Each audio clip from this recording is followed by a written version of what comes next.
Welcome back to page 121.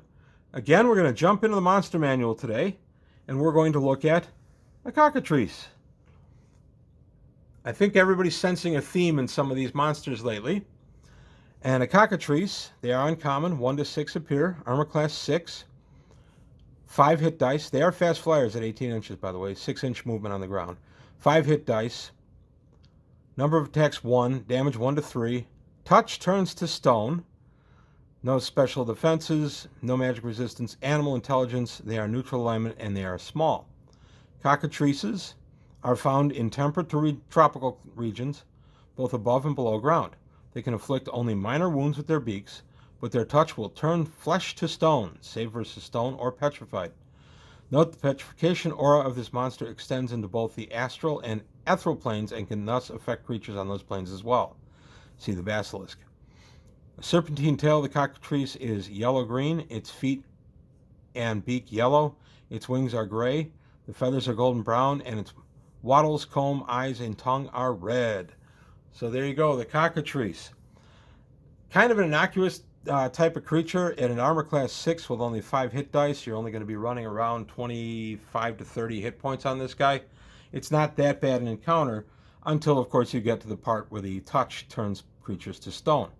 Interestingly, it says that the stone effect goes into the astral and ethereal planes, but it doesn't say if the creature can see into those planes. So that's kind of interesting. I have ruled at my table that by default it can see into those planes simply because the other creatures that have a similar ability have the ability to see into those planes. So I just give that to the cockatrice, but that's only at my table. As the rules is written, they cannot see into the astral ethereal plane. Therefore, I don't know how they would possibly touch anything, but that's neither here nor there. The cockatrice, my table, I've made them distant relatives to sturges. And I sometimes will have them be mixed in with sturges. They don't really look all that much alike, but they're roughly the same size. And the sturges will then come in and do their normal blood sucking for 1 to 8. But surprise, surprise, there's a cockatrice in there who's got more hit dice and who has a more devastating effect. Using this method, I did have a player get turned to stone by a cockatrice. This was some years ago. I believe it was Castle Greyhawk. We were exploring Castle Greyhawk at the time. Not the funny one, see the air quotes, from the early 90s, but the good one from like 92, Castle Greyhawk. I used that. I did a campaign in there for a long time through the 90s.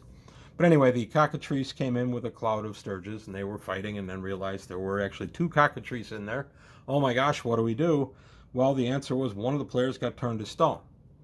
The player characters were able to go ahead and deal with everything else, all the sturges and everything, but they had to leave the 2 cockatrices simply because they couldn't risk everybody else getting turned to stone. So they fled, leaving the one player character that was Craig's character, Stump, a halfling bow specialist, who got turned to stone.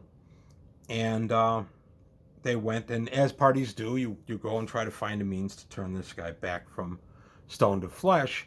And so they went questing for that. And by the time they came back, they found out that the cockatrice that had petrified Stump, the player character, had built a nest on him, on his head, and they had babies. They had eggs hatch in the time the players were gone.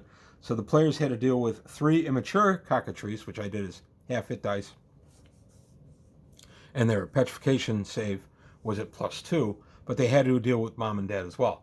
This time, knowing what they were dealing with, they were able to go in there a little bit more prepared. They had missile weapons ready. They couldn't throw a fireball for fear of damaging the player character who was turned to stone. So no fireballs, no lightning bolts, but they used magic missiles. They used arrows and even some crossbows. There was a javelin of lightning involved. So they went ahead and they killed mommy and daddy, and they killed the babies, and then were able to get the guy unpetrified and get him out of the dungeon. Interestingly, it doesn't say if cockatrices are immune to each other's petrification touch. As in these cases, I almost always will rule at my table that yes, in fact, they are. Otherwise, mom and dad couldn't raise the babies. Mom and dad couldn't conceive the babies. Not if there was a good chance of somebody turning to stone.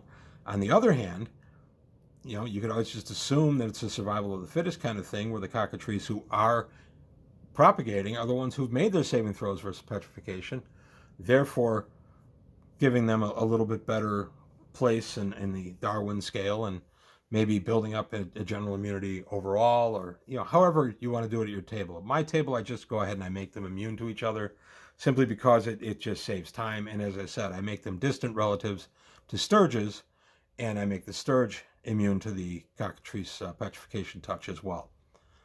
But there you have it. You see the petrifying theme I'm on right now.